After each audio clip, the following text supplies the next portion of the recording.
जरा सोचिए, लंदन की वो धुंध में लिपटी गलियां, जहां हर मोड़ पर कोई ना कोई राज दफन है। आज हम रॉबर्ट लुई स्टीवेंसन के मशहूर नॉवल डॉक्टर जेकिल और मिस्टर हाइड की दुनिया में कदम रखेंगे और एक ऐसे रहस्य से पर्दा उठाएंगे जो आज भी लोगों के रोंगटे खड़े कर देता है।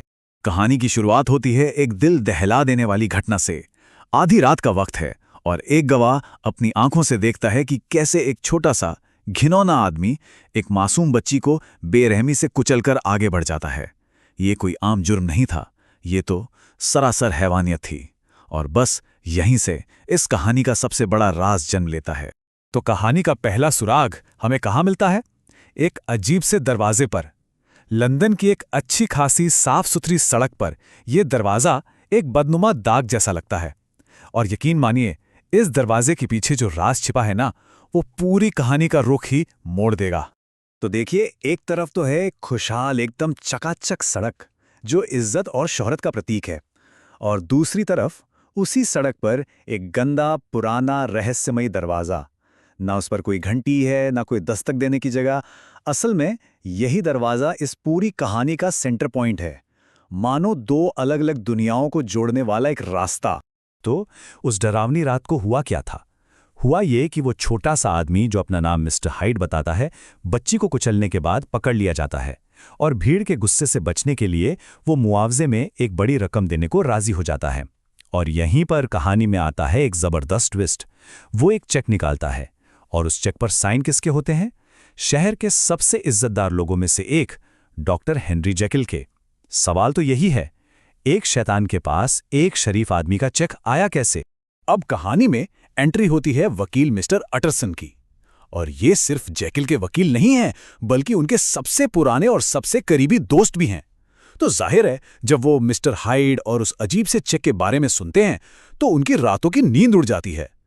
वो ठान लेते हैं कि इस भयानक पहेली को सुलझाकर ही रहेंगे। तो अटरसन अपनी जांच शुरू करते हैं और जो कुछ सामने आता है वो किसी बुरे सपने से कम नहीं। सबसे पहले तो जेकिल की एक अजीबोगरीब वसीयत, जिसमें सब कुछ उस मिस्टर हाइड के नाम है। फिर जब वो जेकिल के दोस्त डॉक्टर लेनियन से बात करते हैं तो पता चलता है कि वो हाइड को जानते तक नहीं, उल्टा वो तो जेकिल के नए एक्सपेरिमेंट्स को पागलपन कहते हैं। और फिर आखिरकार वो पल आता है जब अटरसन का सामना खुद हाइड से होता है और उसे देखकर अटरसन को एक ऐसी घिन और डर महसूस होता है ना, जो उन्होंने पहले कभी महसूस नहीं किया था। मतलब हर कदम पर राज और गहरा होता जा रहा था। और ठीक जब लग रहा था कि चीजें इससे ज्यादा नहीं उलझ सकती, तभी शहर में एक ऐसी खबर फैलती है जो सबके होश उड़ा देती है। एक बहुत ही इज्जतदार सांसद सर डैनवर्स कैरियो की बेरहमी से हत्या कर दी गई थी। और कातिल कोई और नहीं, वही एडवर्ड हाइड था। इस कत्ल की एक ही गवाह थी, एक नौकरानी, और उसने जो देखा वो किसी के भी रोंगटे खड़े कर दे। उसने बताया कि हाइड एक जंगली जानवर की तरह बंदर जैसी क्रूरता के साथ सर डैनवर्स पर अपनी छड़ी से टूट पड़ा था। हमला इतना वहशी था कि रात के सन्नाटे में हड्डियां टूटने की आवाज साफ सुनाई दे रही थी। अब धीरे धीरे सबूत के टुकड़े जुड़ने लगते हैं और जो तस्वीर बनती है वो बहुत ही खौफनाक है। हत्या का हथियार एक बेंत, और ये कोई आम बेंत नहीं थी। ये वही बेंत थी जो अटरसन ने खुद अपने दोस्त डॉक्टर जेकिल को तोहफे में दी थी।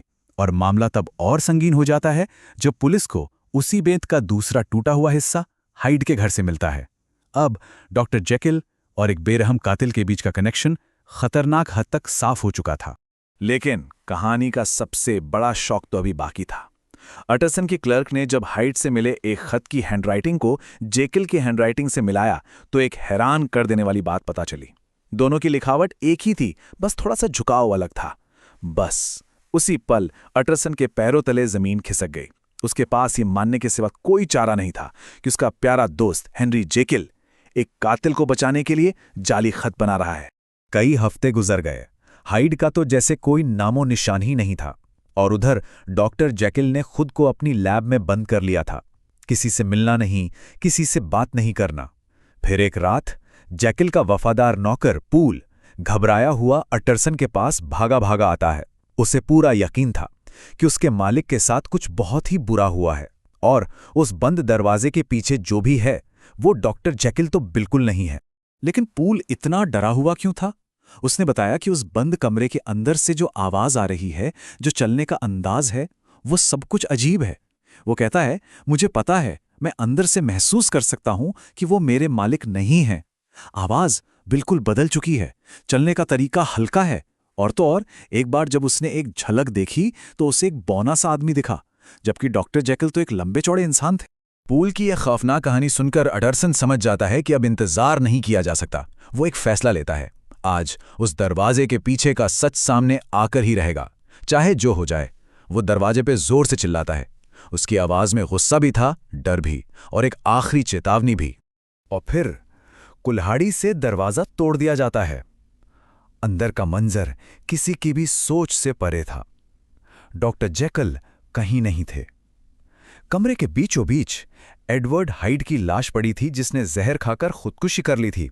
और सबसे सबसे अजीब और डरावनी बात यह थी कि उसने डॉक्टर जेकिल के कपड़े पहने हुए थे, जो उसके छोटे से शरीर पर बहुत बड़े और ढीले लग रहे थे। तो सवाल यह है, डॉक्टर जेकिल कहाँ गए? और ये शैतान एडवर्ड हाइड आखिर था कौन? इन सारे सवालों का जवाब 2 खतों में बंद था, जो जेकिल पीछे छोड़ गए थे। और इन्हीं खतों में इस पूरी कहानी की भयानक सच्चाई छुपी हुई थी। तो चलिए अब इस कहानी के सबसे गहरे राज को समझते हैं। डॉक्टर जेकिल का मानना था कि हर इंसान असल में एक नहीं बल्कि 2 होता है, एक अच्छा और एक बुरा। और ये दोनों हिस्से एक ही शरीर के अंदर हमेशा एक दूसरे से लड़ते रहते हैं। जेकिल इस बात को लेकर जुनूनी हो गया था कि अगर अगर इन दोनों हिस्सों को किसी तरह अलग कर दिया जाए तो इंसान अपने बुराइयों के बोझ और शर्मिंदगी से आज़ाद हो सकता है। कितना खतरनाक और घमंड भरा ख्याल था। और अपने इसी सिद्धांत को सच साबित करने के लिए उसने एक दवा तैयार की। जैसे ही उसने उस दवा को पिया, उसे भयानक दर्द हुआ और फिर वो एक बिल्कुल नए इंसान में बदल गया। एक ऐसा इंसान जो कद में छोटा था, जवान था और 100% शैतान था। जी हां, यही था एडवर्ड हाइड। हाइड असल में जेकिल का ही वो छिपा हुआ बुरा हिस्सा था, जिसे अब खुली छूट मिल चुकी थी।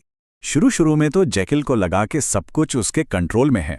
वो जब चाहे हाइड बन सकता था और जब चाहे वापस जेकिल। लेकिन धीरे धीरे एक खौफनाक चीज होने लगी।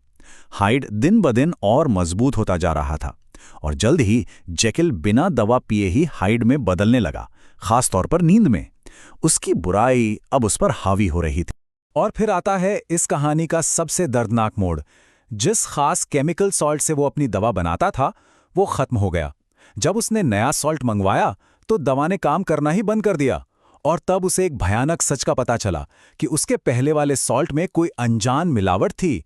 किस्मत से हुई एक गलती जिसने इस एक्सपेरिमेंट को मुमकिन बनाया था।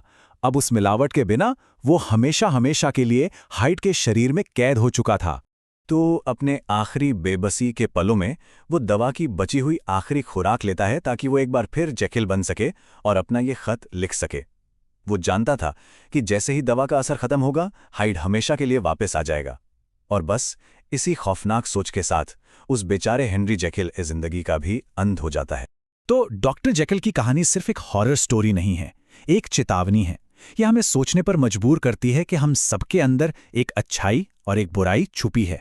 और ये कहानी हमें एक बहुत ही जरूरी सवाल के साथ छोड़ जाती है। वो क्या चीज है जो हमारे अंदर के हाइड को, हमारी बुराई को काबू में रखती है? समाज, हमारा ज़मीर? और जरा सोचिए, क्या होगा अगर वो दीवारें कभी टूट जाएं?